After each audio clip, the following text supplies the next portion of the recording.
Have you ever felt like you're faking it and you just can't help to have that feeling that you're going to be found out? Do you ever feel like you're faking it and you're just waiting for the day that you're going to be found out? Well, you're definitely not alone. So, let's talk about how you can tackle this thing called imposter syndrome and how you can actually regain your confidence. Hey everyone, welcome to Somewhere Experiences. My name is Irene Sedede, and today we're going to be talking about that thing called imposter syndrome that I know a lot of us struggle with. And yes, we're back on the couch because this is such a huge topic that a lot of people struggle with. For a lot of you, you may not know or may not be familiar with what exactly that means. So let me get into the definition of what imposter syndrome is. Imposter syndrome is basically that constant nagging feeling that you keep having where you're feeling or believing or maybe even hearing in your mind and your thoughts that you're not as capable or as competent as other people perceive you to be. So, because you constantly have this feeling, you tend to carry yourself as though you're someone who's hiding some kind of a secret. And that secret is usually that you're terrified that someone is just gonna jump out of the woodworks or come out of nowhere and basically call you out as an imposter or as a fraud. Does that sound familiar? Yes. Yes, unfortunately, your girl can relate. So let's break it down a little further because it's not so surface level. It's actually much, much deeper than that. The thing about imposter syndrome is that it can hit anyone. It doesn't matter what experience level you have, what kind of skill sets you've developed, how far along you are on your journey into your career. It doesn't matter. Imposter syndrome is one of those things that can come across with anyone across the board. And the very interesting thing about imposter syndrome is that it's not really about your accomplishments, your achievements, or your accolades.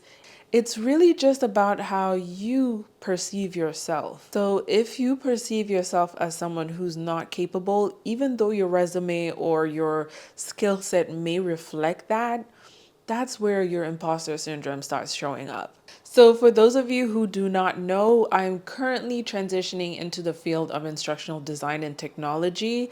So, I am a full time student doing my master's in that.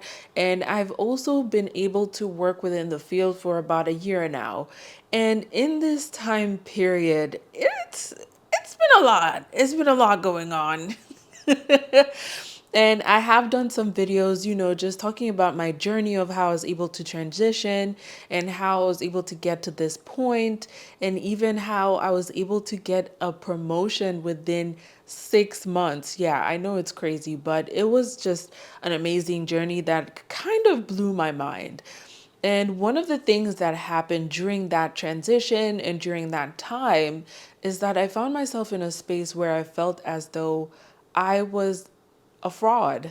Like, literally, I felt like, who am I to be here in this position right now with only 6 months or so of experience? And I'm expected to just show up as if I know what I'm doing while I also just started being a student.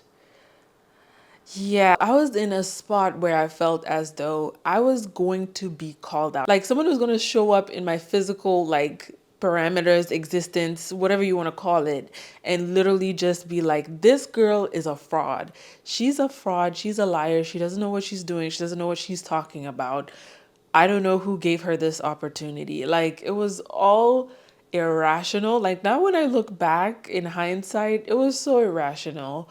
But during the time, I was like, how am I supposed to actually have confidence in myself in this transition when this is something that's so new to me, so foreign, especially in my career where a lot of people transitioning into instructional design, they either have a training background or they have an educational background. I didn't have any of those. None of that. I came from journalism and film. So it was two completely different worlds. And just trying to flip my mindset from one career into the other, there were times where I really did kind of question if I was making the right decision, if this was going to work out, and most of all, if I was actually going to be capable to do it. And part of that, I think, came from the fact that the transition happened really fast. I think if it did happen a little slower, I may have been like, more relaxed about it, and I would have settled into it a little bit smoother.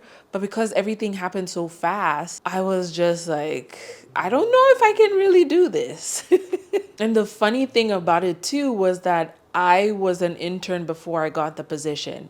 So it's not that I didn't have the skills, it's not that I didn't have the knowledge, it's not that I was not able to do it. It's just my mindset was telling me, like, are you really sure about this? It was such an odd feeling because I've never been someone who felt like, oh my gosh, somebody's gonna expose you. And it was just like, what is there to expose? That's what's so crazy about imposter syndrome. It's like you're thinking someone is gonna expose you, but when you really think about it, what is there to be exposed? And then another thing is, like, if there is someone who's going to try and expose you for not having the knowledge or the skill set, that reflects more on them than it does on you, because why are they putting you down for not knowing? Instead, shouldn't they be trying to encourage you or help you or direct you to the resources and tools for you to get the knowledge, rather than trying to like embarrass you or shame you for it? So I just had to go through this process where I was like, I need to find a way to get over this. And because I'm very solution oriented, I was like, I'm going to research different things and different ways that you can get over imposter syndrome. And I found some amazing tips that I'm actually going to share with you in this video. So one of the first things that I had to do, and that I also found that was extremely helpful, was to actually just acknowledge my feelings. And I know it sounds very cliche and it's just like, I mean, duh. But no, really take time to acknowledge the feelings that you're having, whether that's the feeling of being exposed or feeling that you're not competent enough.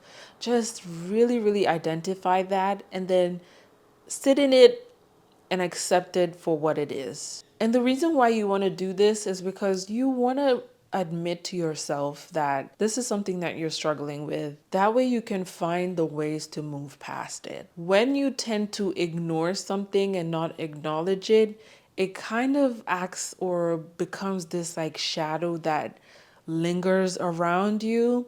And that's why earlier I was saying it kind of starts looking or feeling like you're carrying something, like it's a secret that you're holding, and it physically starts embodying itself in the way that you carry yourself in the world and in the workplace as well. So you're functioning in a way that you kind of have something to hide, and people usually can pick up on that really fast. So you want to admit to yourself that you're having these feelings, and then you want to find someone that you can talk to about it. So whether that's a family member, a friend, a mentor, if you're someone who is in therapy, talking to your therapist about this and finding ways that you can work through it. And this is such a great thing to practice because usually your friends and your family are the ones who are going to remind you of who you are, and they're going to remind you of what you're capable of. And because you trust them, you're more likely to believe what they have to say rather than that weird warped mind trick that's being playing in the back of your mind. And then the other thing about admitting and also vocalizing the situation that you're experiencing when it comes to imposter syndrome is that it actually kind of like makes it less daunting. So it stops becoming this huge thing, because the more you talk about it, and sometimes when you hear yourself saying it or when you discuss it with other people, you start realizing, wait, this is something that I can actually work towards fixing or I can get over. Or you also realize that there are other people out there who might be struggling with this. So you start thinking of ways that you can take advice from them to resolve the situation as well. And that actually leads me to my next tip. And that tip is remembering that you're not the only one. So one of the things that happens when you're experiencing imposter syndrome is that you sometimes think that you're the only one who is going through this specific feeling or this situation. Imposter syndrome is actually something that's very common. Like, a lot of people experience it. So when you start discussing it and talking to people about it, you start recognizing that other people also have experienced this before. And even when you do research, you find out that there are actually a lot of people who do experience this as well. And you'll find forums where people share the ways that they've been able to overcome. Or when you're having these conversations, you might get advice from someone who tells you how they overcame their imposter syndrome to now being as confident as they are. And you can start taking these little tips from here and there and implementing it into your own life so that you can get over that feeling. And then the other thing about knowing that other people also experience imposter syndrome just the way you do is that I hate to say it, but it's kind of a little bit comforting because you don't feel like you're just an odd one out. It's kind of like, oh, so everyone just feels like a fraud. I mean, I guess. I guess we're all just frauds, you know? And it's kind of like, I'm not promoting tit for tat. Please don't put that on me. But it's kind of like if you were to call me out for being a fraud, I'm calling you out too for being a fraud. Like we're all fraudulent at this rate. You like I hate to say it like that. So let me rephrase it. But it's more of like reframing your mindset to understand that we're all in the same boat and we're all working towards getting to be better people and also advancing in our knowledge and skill set. And we're all on our journeys, and every journey is different. So it just alleviates that stress that comes with feeling like you're just this person that's experiencing this by yourself. The next step is to reframe your thoughts. Now, I did kind of touch on this earlier, but you're gonna have to go through the process of shifting your mindset. And what I mean by that is that you need to actually challenge the thoughts that you're having and find ways of reframing it so that instead of it coming across as something that's negative, you think about things in a way that's actually positive or solution oriented. So, an example is that if you're having a thought where, for instance, you're constantly telling yourself, I'm not good enough. A way that you can reframe that is simply changing the narrative and saying, I'm on a journey where I'm learning each and every single day. That is a much kinder and gracious approach to have with yourself. And you always want to be that person that's encouraging yourself rather than putting yourself down. So when it comes to imposter syndrome, you want to actively find ways to reframe the thoughts that you're having and also shifting and changing that internal dialogue that you're having with yourself. And always remember, you have two choices. You're either your biggest hater or your biggest fan. And if you were to ask me, I'd rather be my biggest fan than my biggest hater. So if you are someone who's going to choose to be your biggest fan, that means you're the one who's going to be hyping yourself. You're going to be giving yourself words of affirmations.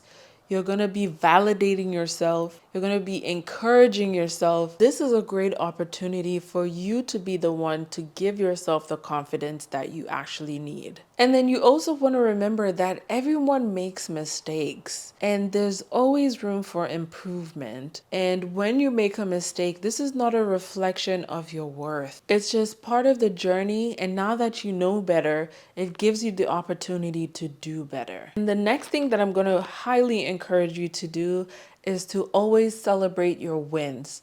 And whether that's a big win or a small win, always actively celebrate your wins. That can look like taking yourself out to eat or treating yourself with your favorite dessert. And if it's not food related, because remember, we're trying to actually be healthy on this channel, it can be other things like, for instance, taking yourself out to watch a movie or going to your favorite spa, just finding ways that you can celebrate your wins. And something that I will highly recommend that I love doing that I think would be beneficial for you as well is to have a journal. And the great thing about journaling is that you can actually keep track of your achievements and you can actually look back and see how far you've come. So when you're reading your journal, you can see that in 2022 you were in a specific place in life, and compared to now, in whatever year it is that you're watching this video, you're able to see that you've come a long way. And sometimes we lose sight of how far we've come in our journey. So, journaling is a great way that you can keep track of those achievements and you can see if you're actually fulfilling the goals that you had for yourself. If you want to know more about journaling, I do have a video on how to write your way to success. I will add that into this video and link it somewhere here. If not, you will find it in the comments. Now, the next thing that you want to do is actually focus on growth and not perfection. You are not perfect, and I hate to break it down to you this way, but you will never be perfect. Perfection is a scam. Perfection is not real. Perfection is something that you're not going to be able to achieve. No one can. It's just not physically possible. So stop putting that pressure on yourself into thinking that you can actually gain or get to a point of perfection. And instead, let yourself know that you're on a journey. And that journey will entail some failures, some successes, and all of that encompasses something that we call growth. Growth is where you want to be when it comes to your mindset. Once you get past the age of 25, your frontal lobe is now lobing. Your brain has actually developed. And research actually shows that your brain starts to fully develop once you reach the age of like 25 or something. So if you're past the age of 25, your brain is developed now. So things that you want to work on is adopting things like a growth mindset instead of fixating on having this negative mindset or feeling like you're not good enough. Adopting a growth mindset means that you're always finding ways that you can advance. You can look at your failures and find the lessons within those failures in order to do better in your life. So you always want to focus on progress as well as learning. And you also need to remind yourself that it's okay to not always have the answers. And another thing that has helped me as I've transitioned into the field of instructional design, and I feel that it would be able to help you too with your career, is that you need to find mentors. And with these mentors, what you're looking for is feedback. And I know that this can sound a little bit counterintuitive, especially if you're experiencing imposter syndrome and you're afraid that someone's going to call you out as a fraud. But what I need you to understand is that when you're seeking this feedback, you want to look for people who have actually been through the same journey or path or something really close to what it is that you're going through. That way they can give you an honest opinion on how you can improve in the areas that need improvement, or they can tell you and give you kudos as to how well you're doing. For instance, if you've had a mentor who's gone through the same career path or had the same position that you currently have, they are better to tell you the different ways that you can make improvements, or they can be that person who can actually encourage you by telling you, no, actually, you're a lot further than I was when I started in that position and in my time. And they can lay it out to you to let you know the reasons as to why and how. So seeking that feedback and that mentorship helps with the growth mindset that we talked about earlier, because you're actively finding ways that you can learn and also improve on your skill set. Now you know some practical ways that you can overcome imposter syndrome